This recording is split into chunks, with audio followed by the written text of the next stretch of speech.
Man, what the heck is happening with Bitcoin? That's a question that I find myself asking a lot, and today we're going to explore that question. So I just got home. I was at the charts earlier. I was trading in the morning time, but today was pretty busy for me. I just got home literally 5 minutes ago, and Bitcoin has been relatively active recently. So this video is just going to be me doing a quick overview of the higher time frames, trying to just give a quick refresher, work my way down to the lower time frames, and then take a look at the trading plans that I've come up with. So starting out on the higher time frames, we are still in this predicament where it's pretty unclear what Bitcoin wants to do. We are still trading within this massive range, which we have been in since spring of this year. So we still have this range going. Recently we deviated the low of the range, and unfortunately we got a very, very quick move to the downside, essentially just a straight shot down, which resulted in some funky looking market structure. So, pulling market structure from the top, we essentially just have this where, you can count all those lower highs and lower lows. I'm not going to because it's not important. We just pretty much went from the high to the low. We got this one retracement before this massive dump to the downside. We know that. I've been talking about that since it happened on August 18th-ish. So we have not flipped market structure back to bullish, at least primary structure, going from this high or really anywhere within this larger range. And because of that, I'm a little skeptical of this move to the upside. I think if we had flipped market structure, like let's say we got a move to the downside, got a little retracement, something that was noticeable on higher time frames like the 4 hour, and then we came down to take out the low, and we eventually came up to break market structure, I would be feeling a lot more bullish, and I'd probably be calling for a rotation back to the high of the range. We already got an SFP of the low. It is a weekly SFP, so this is a weekly market structure point. But since we have not flipped structure yet, I am hesitant to expect a rotation all the way back up to the high of the range. Doesn't mean it can't happen. It is possible that we just continue this pump here, make our way above the lower high. In this case, it is this high right here. And at that point, we probably would expect a rotation back to the high of the range, especially since, at that point we already basically are at the high of the range. But, just considering the market structure and looking at this move to the upside that we've gotten so far, it seems like it is preparing itself for a pretty swift move to the downside. We are leaving lots of liquidity to the downside. We have this classic White Phoenix curve of liquidity, basically just higher lows one after another, leaving lots of liquidity. Sure, some of these probably did stop out some liquidity, like this drop right here probably stopped out some trades that had their stop losses here, but overall there haven't been many liquidity sweeps on this move to the upside. It's just kind of been higher lows this whole time. So that, plus the fact that it seems like right now we're kind of just preparing for a lower high in this structure, that causes me to lean more towards the bearish side, at least in the sense of the higher time frames and, looking for significant swing trades.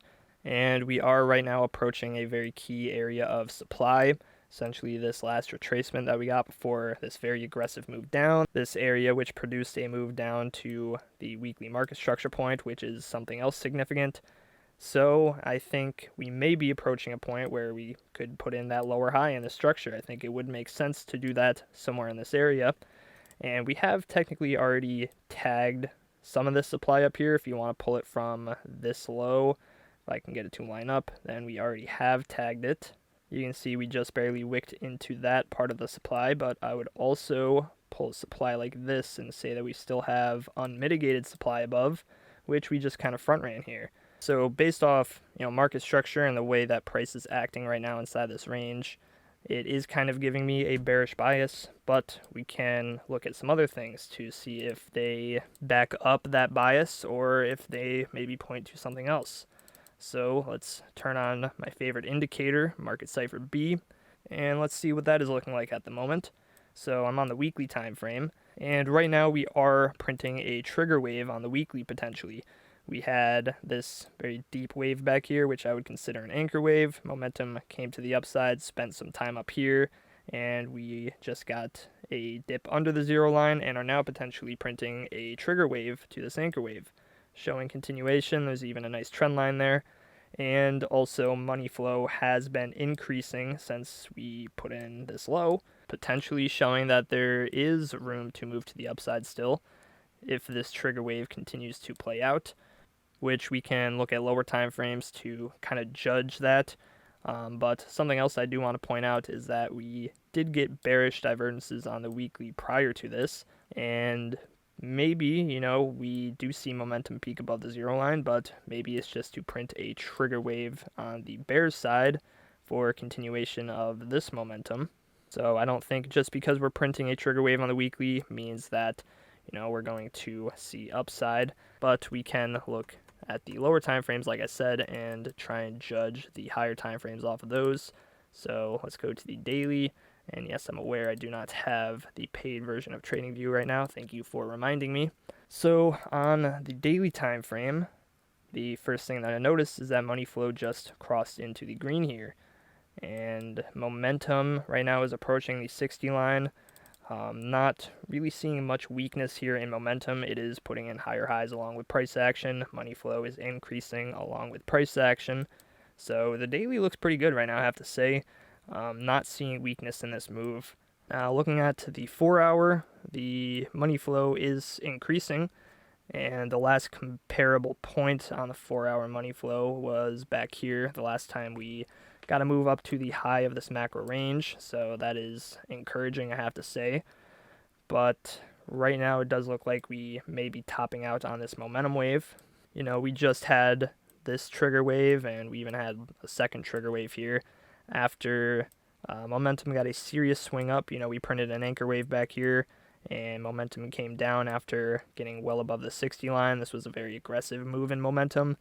And, since these two trigger waves, momentum has been putting in higher highs, but it is moving a little slow. So, that isn't necessarily super bullish. However, I could see momentum eventually just continuing on its merry way up. It's kind of hard to tell with the momentum, but the reason I say that is simply because money flow is continuing to trend up along with momentum. It may be moving slow, but maybe that's just because, it will get an aggressive move later. It's kind of hard to tell, but, just based off the 4 hour, the daily, and the fact that we have a weekly trigger wave, seems like there is some strength to this move up. It is not necessarily looking extremely weak at the moment. We at the moment don't have any divergences on these highs because we have not put in a higher high in price. If price came up to take out this high and momentum was looking like this, where we had a very clear lower high in momentum but a higher high in price, it probably would be a different story. But maybe, momentum is kind of slowing down because price isn't exactly ready to take out this high. So, we could see something like this. Maybe momentum comes down a little bit more, gets one more trigger wave, and then that's when price actually comes up to try and take out this high. Now, I would have to say, if price comes up to take out this high, gets to move into this area of supply, and then sees a sharp rejection, I think regardless of if we have divergences or not, like momentum can come all the way up here, but I think if we break market structure following a move into the supply, then, at that point, regardless of what market cipher looks like, I probably would be expecting a pretty sharp move to the downside to take out this liquidity. And, at that point, there is a good chance that this is meant to be the lower high. So we may expect a move down to the last lower low to attempt to continue market structure. So those are kind of my views on the higher time frames. Now let's zoom in a little bit and take a look at what has happened more locally. And I'll turn my TA back on. It is getting a little cluttered, that's why I hit everything. So this move to the upside did tag supply. Like I said, it did tag this wick, which some people would consider as part of the supply. But since this is such a large area of supply, I would be pretty surprised if we only end up tagging like the very bottom of this supply zone. Like we just barely got a wick into there, so I do think it makes sense to get a further move up into supply, putting in a higher high and, making a higher low that is closer to price so that we can essentially flip that market structure sooner. So I think it does make sense to put in a higher high. However, there's a chance we don't. Maybe this is meant to be the higher or the lower high in the larger structure, so potentially the high is already in. That is something that I have to consider. And recently we got a move into the highest area of supply that was remaining in this move. We had a 2-hour supply zone. This was a zone that I had marked out. I did adjust it slightly because White Phoenix is better at identifying supply and demand for sure. So I'm going to trust his zones over mine. I believe I was looking at maybe a lower time frame supply zone. Like I think I might have had it pulled to this 1-hour candle rather than the 2-hour candle.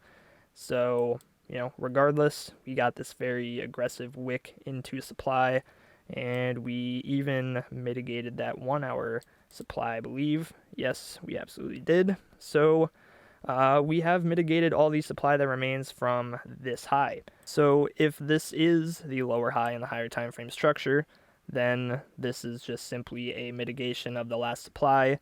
And from there, we'd probably expect a move down to, break this low and continue structure to the downside. Now, I'm not sure how I feel about this. Honestly, I think it could go either way. And either way meaning either this is the lower high right here, and this is the lower high to this high. And from here, we may dump down, continue the downward structure, and begin retracing on this, extended move to the upside that we've had. Or, eventually we're going to get a continued move to the upside to take out this high over here and get a further move into supply. I think either scenario is possible, so I am considering both scenarios equally, I would say. So now paying attention to the range that we formed after retracing from this high. We basically were trading in this larger range. It started off with a smaller range, which then extended to a larger range, and now potentially is extending to an even larger range. That is something that we have to consider. And just looking at this range, what did we do with this wick? Well, we just deviated the high of the range. So potentially that's another reason that we may expect to move to the downside, is just simple range rotation effect. If you deviate the high, especially with a massive wick, you essentially SFP the high, and you do see divergences on some time frames, I believe. Like, on the 30-minute, there were divergences on that high. So regardless of if you're considering structure, you could at least consider this a local top in this range and maybe expect a rotation down to the opposite end of the range. So considering that idea, what would be my confirmation? What would I want to see to then expect a move down to the opposite end of the range? Well, I'd want market structure to break. So taking market structure from this low, because that is essentially the spot where it makes most sense to take structure from. You can take it from the beginning of the range, but it's going to be a bunch of flip-flopping, and you will essentially end up with the same thing anyway. Might as well mark it out, though. So, we had an uptrend that broke bearish. Then we came up to put in a lower high before a lower low. So this is now a market structure point. And then from there, again, this is why I say you could have taken it from the low, because you're basically starting from that point anyway. So we put in a high, low, and then higher high up here. Now, it's crunched up on the 30-minute. I'd probably call this 15-minute structure. But we do have a 15-minute higher low right here. And I think if this breaks with a close, it is at that point that I would probably expect a rotation down to the low end of the range. So that is one trade idea I am looking for at the moment. Looking for market structure to break. Maybe then getting a retest into some kind of demand zone, which we may be forming right now. If we get an aggressive move down like I just drew out, then this would be a demand zone, and it would line up with the value area high of the range that I marked out here, starting from this point. So I'd be looking for a retest of demand, and then that would essentially be my entry point. Ideally, we get some kind of market structure switch in this circle, some kind of bearish flip.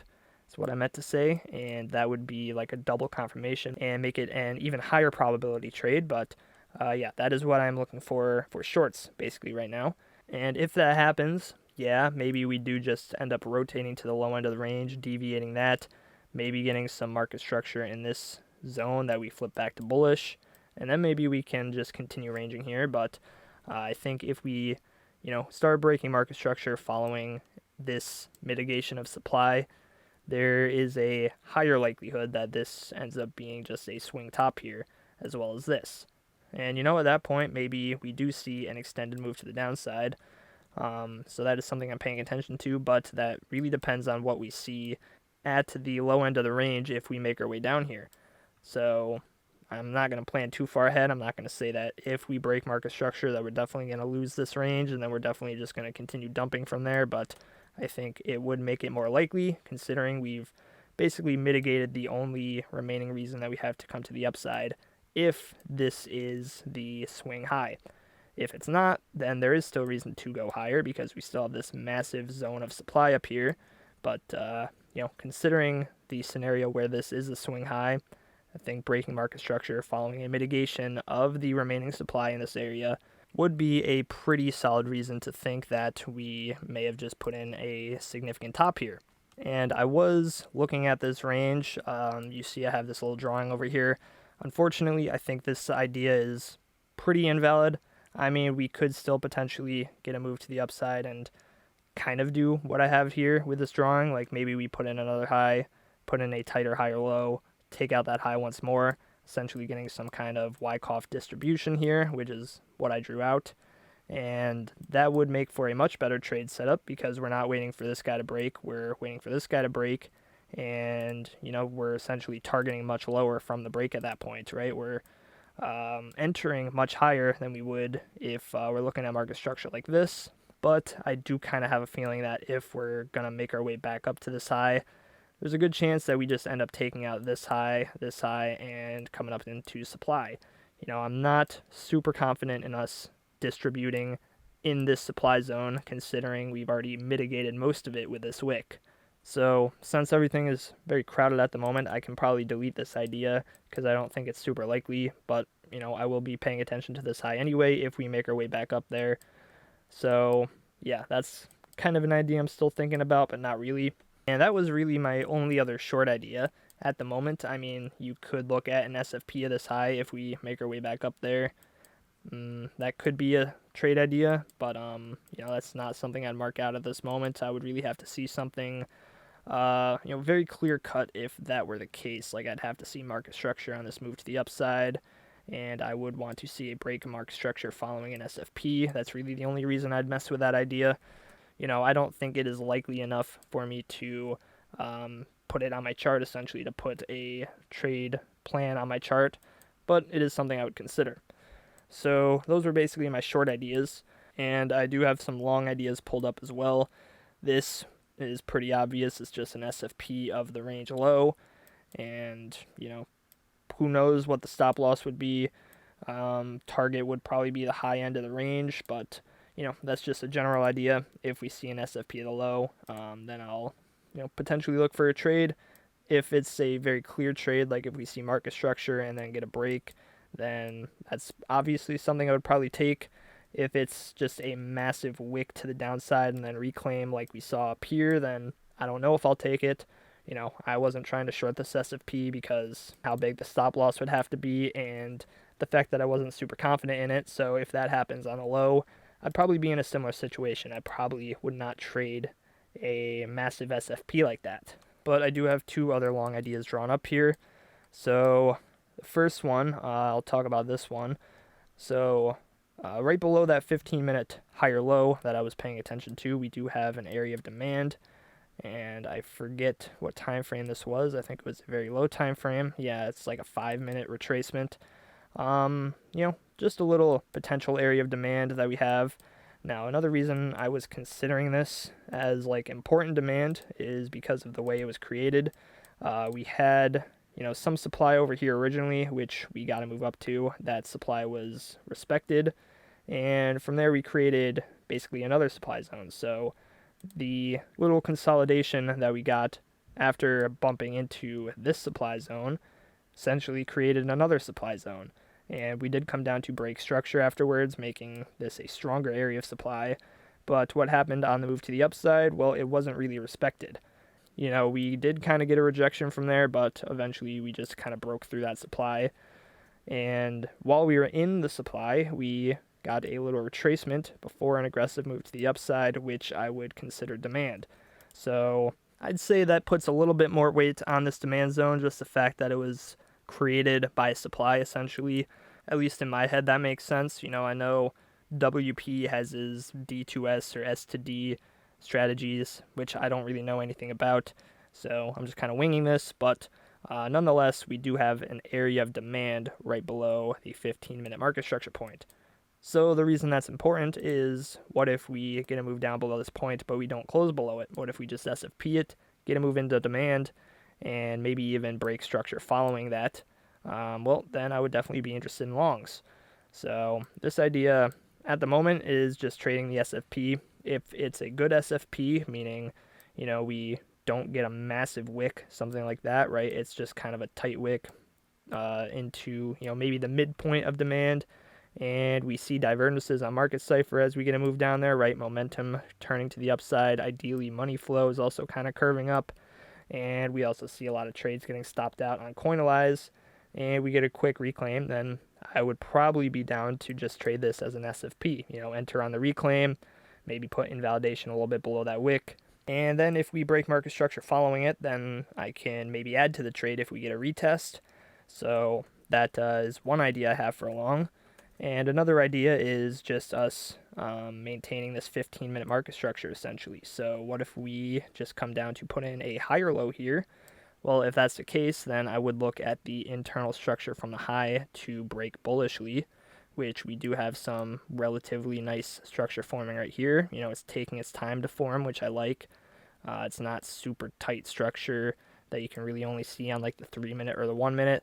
It's pretty solid structure on the 5-minute here, so I would consider longing this if we get a break above this last lower high, if we flip market structure bullish. And the way I'm thinking about trading this, since it is looking like relatively good structure, and maybe not so much anymore, but when I was looking at this, it was looking like the 15-minute was maybe bottoming out.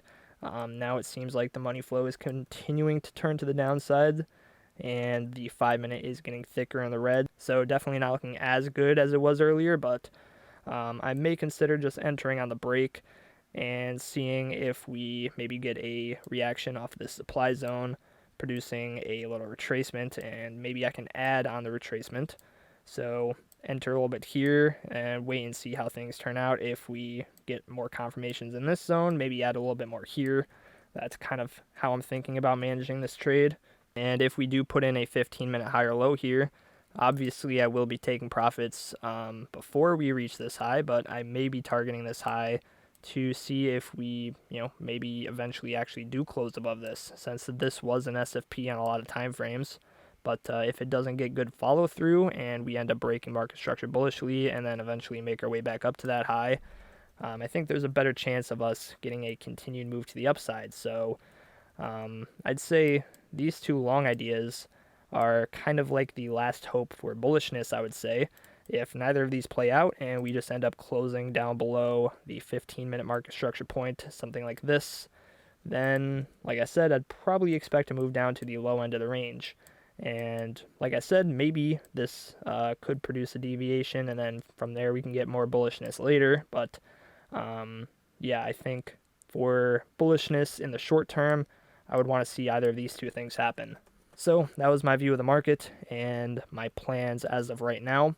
Thank you for watching. If you enjoyed, please consider leaving a like and subscribing, and I will see you all in the next video.